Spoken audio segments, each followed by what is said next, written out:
कई लोग कहते हैं महाराज हम पूजन बहुत करते हैं, हम पाठ करते हैं, हम अर्चना करते हैं, हम व्रत रखते हैं, हम उपासना करते हैं, हम दान करते हैं, हम पुण्य करते हैं, हम सत्कर्म करते हैं, उसके बाद भी दुख क्यों है? हम पूजन तो कर रहे हैं।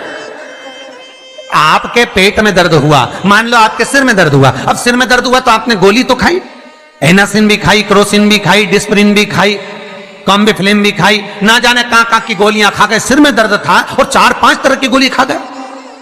तुमने जब तो गोली खा ली और गोली खाने के बाद तुम्हें थोड़ा सा असर भी हो गया, पर इतनी गोलियां जो खाई है तो बाद में रिएक्शन तो करेगी, कुछ तकलीफ तो देगी, कुछ गर्मी तो करेगी, बीपी शुगर ऊंचा नीचा कर सकती है। आपने पाई।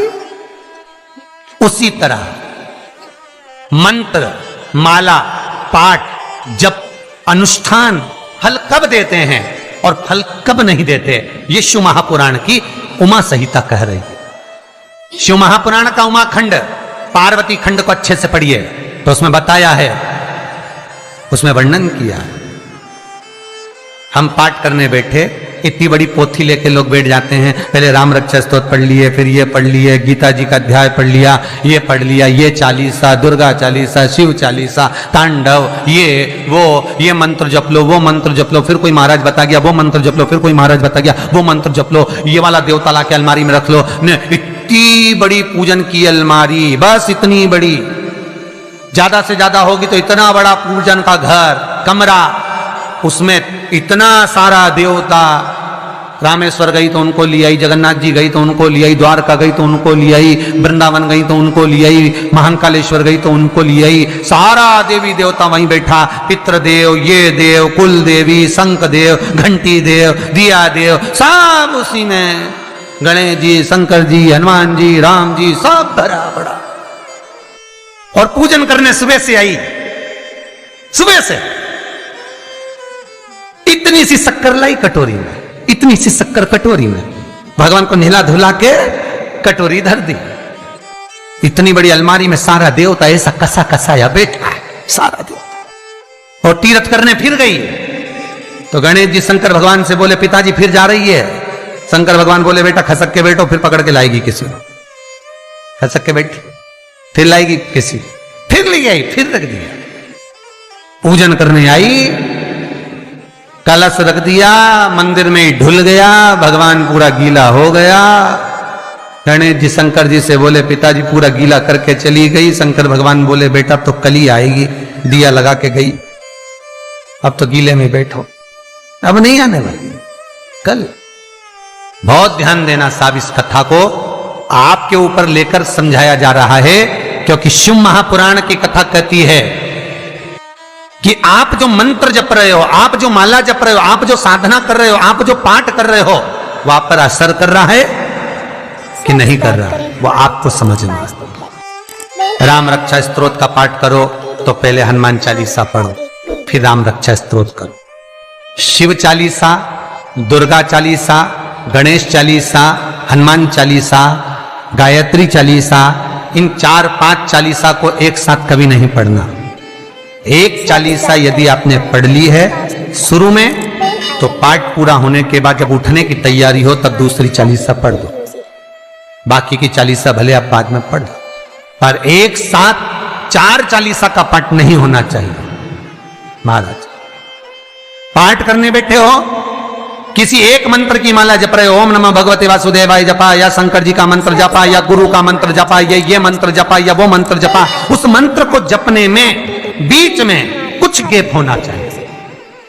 एक साथ रट्टा मार पे ओम नमः भगवते, ओम नमः भगवते, श्रीमन्नारायण श्रीमन्नारायण, ओम नमः शिवाय, ओम नमः शिवाय, फिर ये जप लो, वो जप लो, पूरा पाठ सपाट सब खलास, वो श्रेष्ठ नहीं।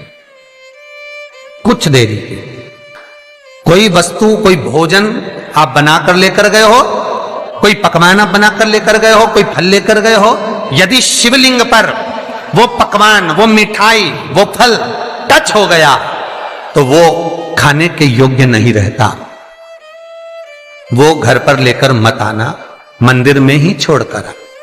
यदि भोजन, पकवान, मिठाई, शिवलिंग यहां पर है और भोजन का भोग तुमने इतनी दूर से लगाया है, फल इतनी दूर रखा है, वो शिवलिंग पर टच नहीं करा गया है, तो उस प्रसाद को, उस फल को आप पा सकते हो, उसको खा सकते हो।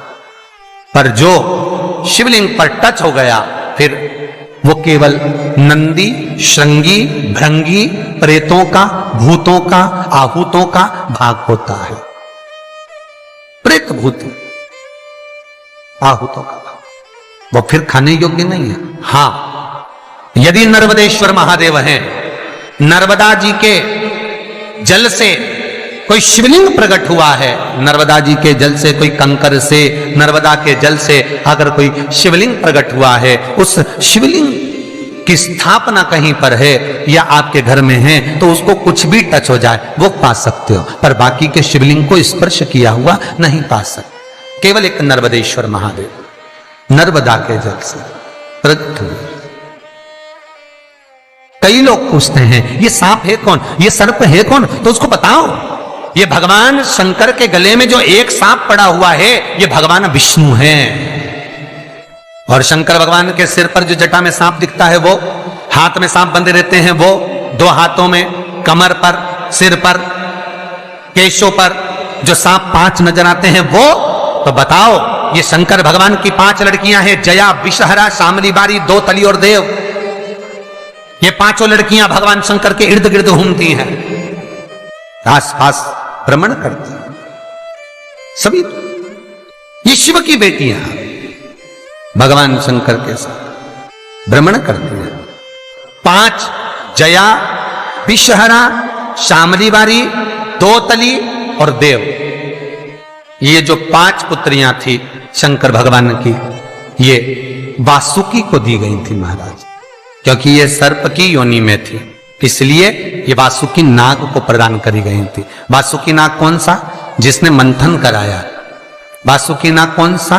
जिसके फण पर पूर्ण पृथ्वी विराजमान है। वासुकी नाग कौन सा? जो निरंतर देवताओं के हित के लिए कार्य करता रहता। एक पान के पत्ते के ऊपर मात्र पान जानते हो, वो खाने वाला जो पान करता है उसका पत्ता, पान के पत्ते के ऊपर नमस्ते जो श्री चंदन से शंकर के नाम